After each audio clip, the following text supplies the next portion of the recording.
ஆட்டுக்குட்டி முட்டையிட்டு கோழி குஞ்சு வந்ததுன்னு யானை குஞ்சு சொல்ல கேட்டு பூனை குஞ்சு கத்துச்சா. பூனை குஞ்சு வந்ததென்ன, பூனை குஞ்சு வந்து முட்டையிட்டு கோழி குஞ்சு வந்ததென்ன, ஆனை குஞ்சு சொல்ல கேட்டு பூனை குஞ்சு வந்ததென்ன. கதையில சாமி இது இருக்குது சாமி, இது மட்டும் தானா இது இருக்குது சாமி. என்ன மயிலாகத்துது காலம் எப்படி கத்தாது. வேலையை முடிச்சுட்டு நாங்க வீட்டுக்கு போறோம். சரி அந்த டயத்துல அப்படி ஜாலியா வீடியோ எடுத்துக்கிட்டே சரி நாங்க வேகமா போயிட்டு பஸ் பிடிக்கிறோம். ஒரே ஒரு பஸ் தான் இருக்கும் இங்க இருந்து பட்டர்பட்டிக்கு போறதுக்கு.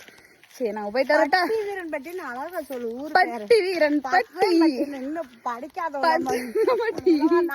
சரி நான் போயிட்டு வரேன். பாய் பாய். எங்க ஆத்தா இப்படியோ பேசிக்கிட்டே இருந்தா ரொம்ப பேசிக்கிட்டே இருப்பாப்ல. நான் வைக்கிறேன்.